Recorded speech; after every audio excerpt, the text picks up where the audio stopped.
When Invincible Season 4, Episode 4 came out, I watched it and wrote it off as filler. But a couple days ago, I rewatched it, and all of a sudden, something clicked for me. This episode isn't filler. In fact, it's kind of important in the grand scheme of the entire season. Let me explain. Let's first take a step back and look at where we are in the story of the season. Mark is really conflicted, having killed Russ Livingston and nearly killing Titan again. He's feeling a lot of guilt over it. He's not in a good headspace, and he needs some way to start feeling okay with his actions. This episode serves to provide Mark some breathing room for all the shit that's going to go down for the rest of the season. And Mark needs some space so he can reflect on himself and get a little introspective with his actions. And what better place to do that than a quick trip to hell to help Satan reclaim his throne?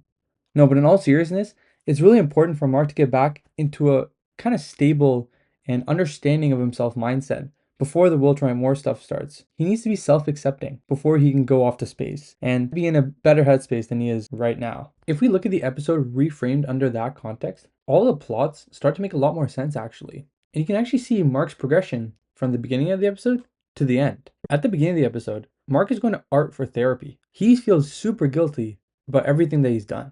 Art is there trying to console him and remind him that this guilt is the reason that he's not like his father. But Mark is not buying it. And it makes sense. When someone feels guilty about something and blames himself for everything, no amount of consolation can really make you feel better.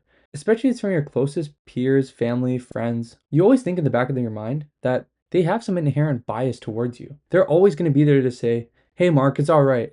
And they won't be the ones to provide you an objective point of view. So Mark doesn't really feel that much better when he leaves Art. And this experience going to hell is necessary for Mark to get this objective third-party view about his current situation in life. There is no winning in this. You're either helping the devil or you're helping Volcanica, which you could say is even worse than the devil here. And so, again, picking the lesser of the two evils. And Damien Darkblood is the one who helps him work through these emotions here. There's a couple points in the episode I really want to highlight. When Mark first enters hell and Darkblood introduces him to Satan, Mark instantly goes for the kill without even hesitating. That's Satan? Yes. Okay. No! Really shows where Mark is right now mentally. He doesn't care at all and just wants to get stuff over with. Season 1 or even Season 2, hell, even Season 3 Mark wouldn't have gone for the kill instantly. But Season 4 Mark right now is completely different. When Satan explains the situation to Mark, Mark is hesitant to help at first. You can see he still has that moral code inside him. And that guilt from all the experiences earlier this season is still in there. And he doesn't know what to do. He's conflicted. But in a world where there's no right option, sometimes you just have to make a decision. And this is the exact point that Damien Darkblood reinforces to him after they go rescue the crown for Satan. Path of good, difficult. Sometimes must choose least of two evils. Mark is trying to argue that there's always a third option, one that doesn't involve killing or hurting people, trying to latch on to the person that he used to be because he thinks he's gone down too far, he's crossed the line. And if he can come back to that same point of view that he was back in seasons 1 to 3, then maybe he'd find himself again. But Damien tells him that's not how the world works. Sometimes you just have to pick the lesser of the two evils, and you can't feel bad about it because there was nothing that you could do. There was no ideal situation here, just the cards that you were dealt. Maybe there is a world where not killing and not hurting people is an option, but they haven't found that world yet, and the world's not going to wait for you to find it. So you have to make a decision and you have to act. You have to play with the cards that you've been dealt. You can't try and force another hand. And Mark, echoing Damien Darkblood's iconic line, finally starts to come to terms with this reality.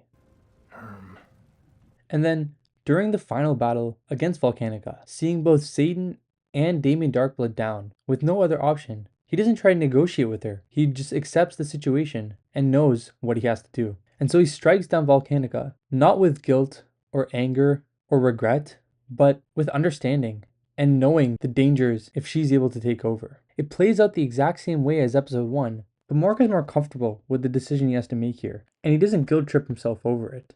And in the end, he goes back to wearing his yellow and blue costume, not because of his duties, but wholeheartedly, he's comfortable in his own skin. And for the first time, I think this entire season, you see him smile. He may not have everything figured out, but he's starting to heal. And for the first time in a while, he's proud to be